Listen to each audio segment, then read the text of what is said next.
Hey guys, you're watching part 2 of a video that was previously done. Click this link right here to go to part 1 and get the rest of the info on this 10 through 6 up there.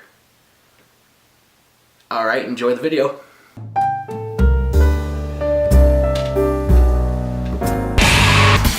At number 5, we have an artist whose discography, solo and otherwise, is unmatched by any other American artist, I would say. Paul Simon's Stranger to Stranger. And absolutely, it's kind of left field, kind of not for him. You still got the world music touches he's been doing since Graceland, but you have like this electronic binge to it too. There's these really interesting experiments, like on the song Wristband. It's mostly just beats on some of the songs. And Werewolf is another good example of this, where you've got like the world music thing, but there's like these blues samples, there's samples of some of his earlier materials too. I think in one of the songs he samples the horn section from the Cool Cool River and puts it back into some of his later material, and I think that was really cool. But of course the best moments on this album are when he's alone with an acoustic guitar, which has always been his best work by far, even with like the world music experience. It currently ranks in my top 10 of his discography. Paul Simon's the GOAT. At number 5 on my list, and number 4 on your list, we have Weezer's White Album. Weezer has had a bad run of albums, in my opinion. I enjoy Red Album. Ratitude was the biggest disgrace to ever happen to alternative music, I think. It's terrible album. So the opener was so good, and then the rest of the album felt like we were being thrown up on. It was just complete trash. I hated it. White Album was a return to form for Weezer. It reminds me a lot of their Blue through Maladroit days, I would say. Yeah. Just really good, very catchy pop songs written, very California sounding. A lot of the songs, like LA Girls and California Kids, talk about the theme of California, and the whole album revolves around a topic of being young and in California. There's very, very good and catchy songs, like Jacked Up, very good piano ballad, very hip-hop influenced. A lot of just really good returning to form, but switching it up a little bit. It's almost like a science to Weezer at this point. One of the more interesting things about like the hip-hop experiments is they've done a little bit of it in the past. You've heard it in Beverly Hills, you've heard it on the atrocious Can't Stop Partying. Featuring Lil Wayne. Lil Wayne, Never Again. But what they do here on songs like Thank God for Girls and Jacked Up is they finally figure out that they need to be open about like what they're feeling.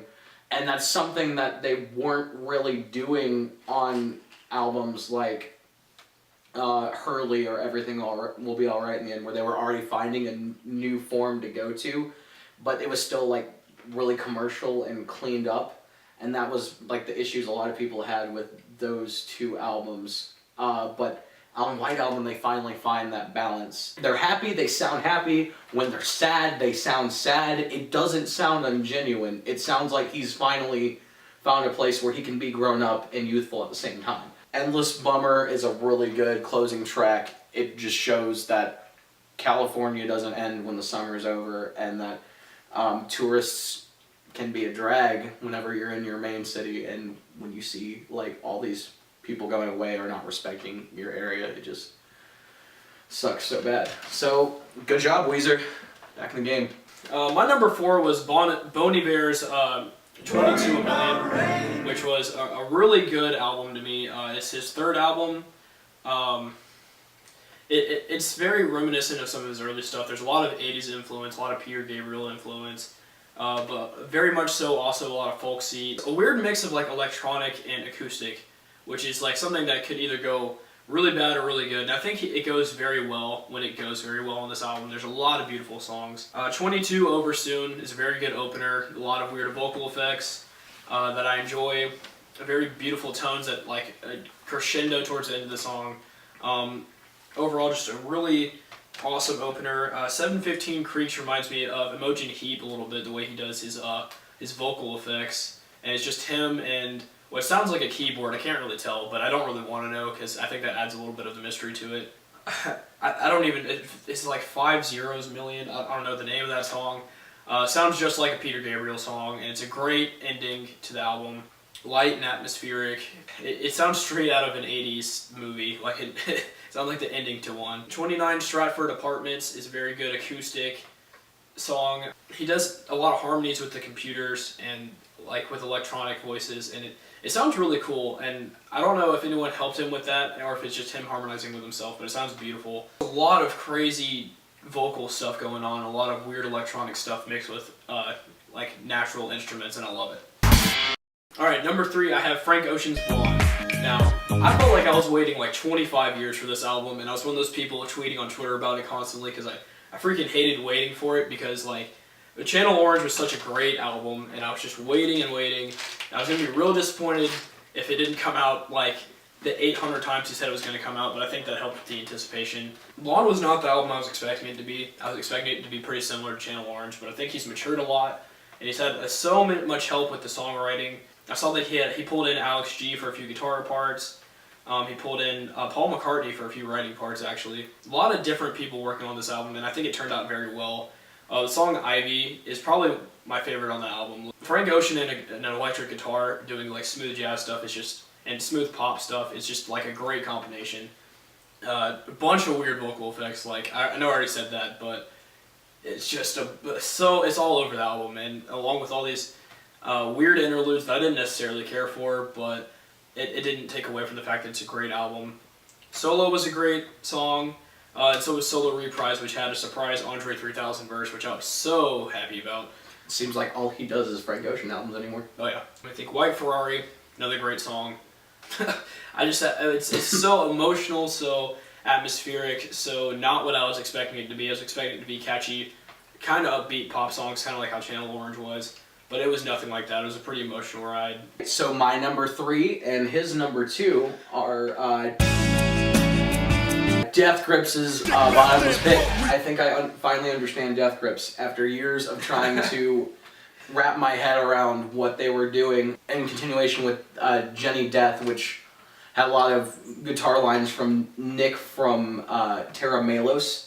He returns on this album on a few good cuts. This one, it seems like it's a good amalgamation of some of the stuff they've been doing in the past. It all comes together in just this raw, visceral, crazy album. Songs like Giving Bad People Good Ideas and Ring a Bell work well with the guitar work. There are some good pure hip-hop songs like which is my favorite thing to just like jam out on whenever I'm bored and by myself. Then songs like Hot Head, which are just as instrumentally dense as they are like rhythmically dense. This is one of the few hip-hop groups where like you're paying attention to the music to like audibly rather than just like the lyrics. Right.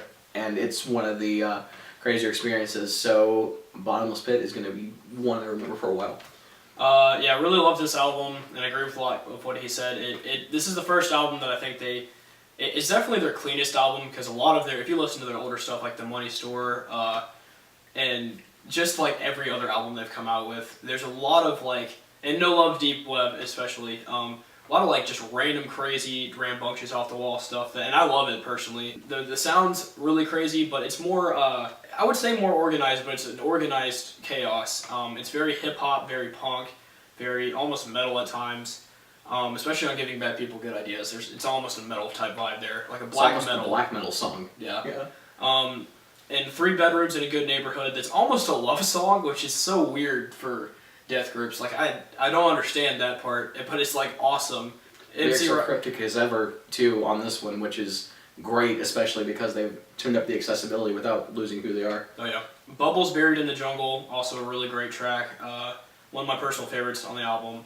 They still have, once again, MC Ride's flow, which is very unorthodox, very crazy, almost nonsensical at times. But if you look into the lyrics and you look into truly listen to the sound, I think it's definitely not for everybody. Don't get me wrong. Not everybody's going to like Death Grips. They're not a band that everybody should like, but I think a lot more people can appreciate what they're doing. Eric Andre one time said that Death Grips could go down as the next Bad Brains, and I think they could go down as a band sort of in that nature, taking on 2 different subgenres, putting them together, and making it rambunctious and crazy and just as punk as ever. they're our generation Sex Pistols for sure. My number 2 was Pups, The Dream Is Over. Pup, a Canadian pop punk, indie rock, post-hardcore group. One of the most unique bands I think I've ever heard in my life.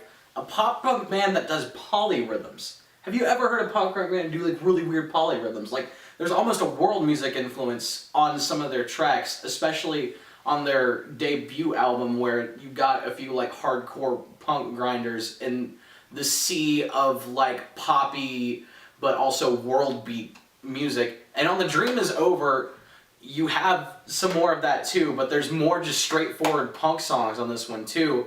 Like songs like My Life Is Over and I Couldn't Be Happier are just like straightforward bangers. And it's the fact that they finally found this balance between their punk and post-hardcore side and their power pop and world beat side that make this album just an intense listen and a great thrill ride all the way to the end. Slow power ballads like The Coast and Pine Point are almost as good as Yukon was on the first album. The first 2 tracks just lead you to this crazy thing. The slow, If This Tour Doesn't Kill You, Then I Will, into DVP, which is still one of their most sing-alongable tracks ever. If you haven't heard The Dream Is Over yet, if you're going to listen to one album this year, I would say, other than our number 1, check this one out. It's an insane thrill ride. We are now ready to discuss our number 1, which I think we can all agree with. Ready to say it at the same time? 1, 2, psych! More honorable mentions! Murder Reporters, Take Me to the Alley. Touche Amores, Stage 4. Dinosaur Jr.'s Give a Glimpse of What You're Not. 1, 2, 3. Black Star! That's a stupid joke. That's a really dumb joke. You're not going to be part of this review channel anymore if you We can't argue for that. Remember, we told you that we can't do this.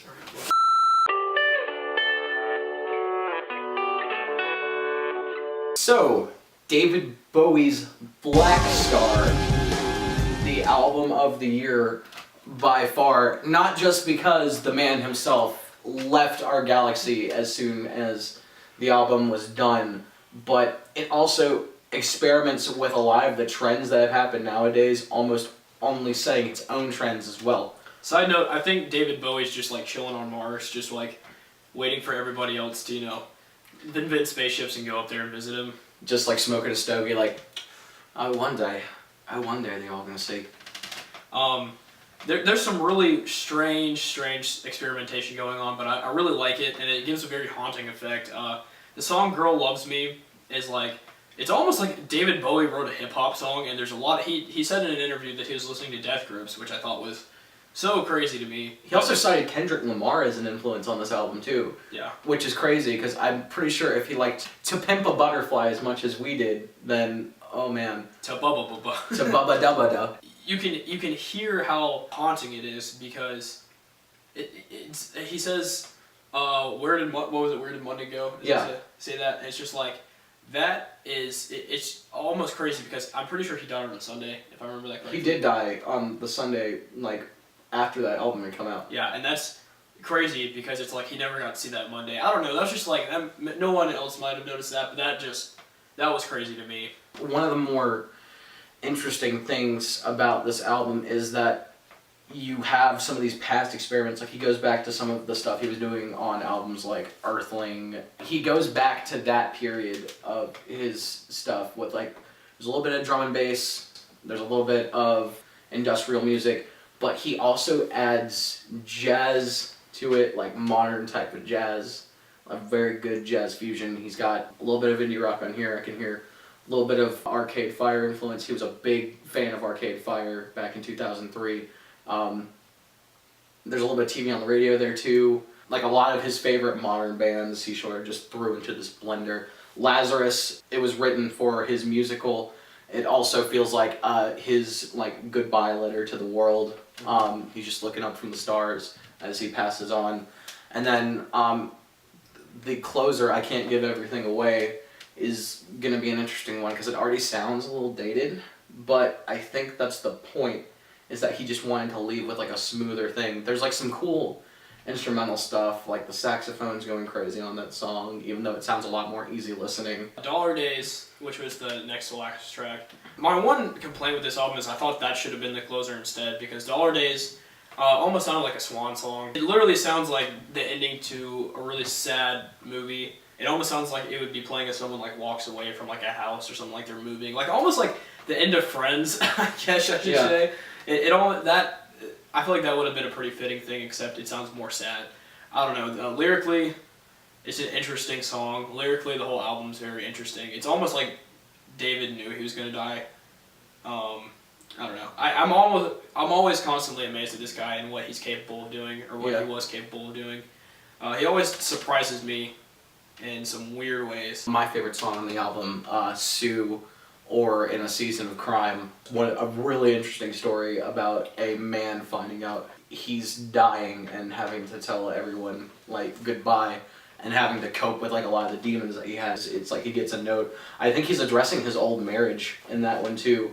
Just getting like his final thoughts on some of the like sins he committed back in the day and getting that out. And I always thought that track was underappreciated for that.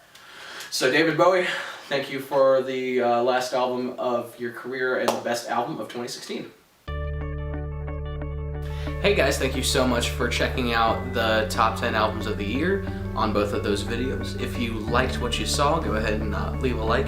I've loved the feedback you guys have given so far. I think I have a good idea of what I want to do with this channel. Next video I'm going to do is going to be listing some stuff in my collection, some movies I have, and what they mean to me, kind of some mini reviews of those. I'll be seeing you guys later. Bye bye.